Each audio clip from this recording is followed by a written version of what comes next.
வணக்கம். நான் உங்க விஸ்டம் வின் லலிதா. எங்க காட்டுக்கு ராஜா யாரு? எந்த விலங்கு?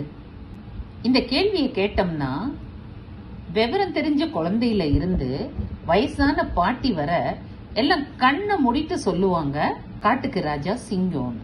இது எப்படி தெரியும்? எந்த சிங்கராஜா காட்டை ஆண்டதை நம்ம பார்த்தோம், எந்த வீரர்கள் எங்க அணிவகுத்து நின்னதை நம்ம பார்த்தோம். எப்படி சின்ன குழந்தையில இருந்து பெரியவங்க மட்டும் எல்லாரும் காட்டுக்கு ராஜானா சிங்கம் தான் அப்படின்னு சொல்றோம்.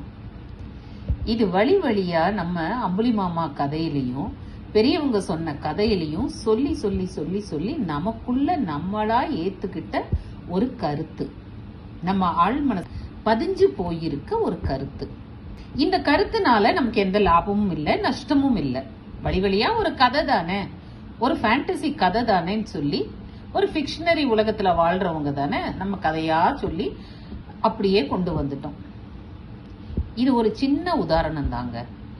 அப்படிதாங்க வாழ்க்கையில எல்லாமே, எது நல்லது எது கெட்டது அப்படிங்கிற எல்லாத்த பத்தின கணிப்பையுமே நம்மள சுத்தி இருக்கிறவங்க, நம்ம பெரியவங்க சொல்றத கேட்டு கேட்டு கேட்டுதான் அதை நம்ம ஒரு பழக்க வழக்கமாவே மாறிட்டோம். எந்த வீட்டு பெரியவங்க எதை சொல்றாங்களோ அந்த வீட்டு குழந்தை அந்த நம்பிக்கையோட வளரும். பெரியவங்க இதுதான் நல்லதுன்னு சொல்லி கொடுத்தாங்கன்னா அதுதான் நல்லது. ஒரு குழந்தை இதுதான் தப்பு இல்லை அப்படிங்கறது புரிஞ்சு வளர்ந்துச்சுன்னா அது தப்பு இல்லைங்கிற உணர்வுல தான் வளரும்.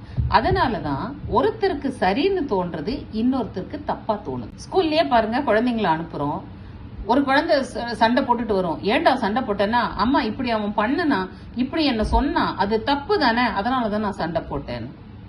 ஆனா அந்த குழந்தை என்ன சொல்லும்? அது தப்பு கிடையாது, இதை ஏன் ஆண்டி இவன் தப்புன்னு சொல்றான், அது தப்பு இல்ல அதனால. அப்ப இந்த குழந்தைக்கு தப்புன்னு எப்படி தெரிஞ்சு, அந்த குழந்தைக்கு தப்பு இல்லைன்னு என்ன எப்படி தெரிஞ்சிச்சு?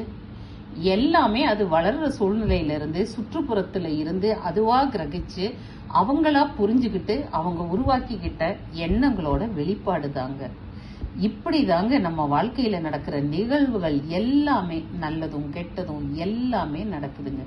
இத ஒன்ன புரிஞ்சுக்கிட்டு சூழ்நிலை தான் காரணம்னு நல்லா புரிஞ்சுக்கிட்டு அந்த சூழ்நிலைய மாற்றி அமைச்சுக்கிட்டு எது சரி எது தப்புங்கிற சரியான பாதையை தேர்ந்தெடுத்து நம்ம போனோம்னாலே நம்ம வாழ்க்கையில வெற்றி நிச்சயங்க.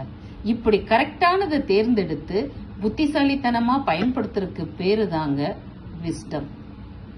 அடுத்தடுத்து பேசலாங்க. அதுவரை வணக்கம்.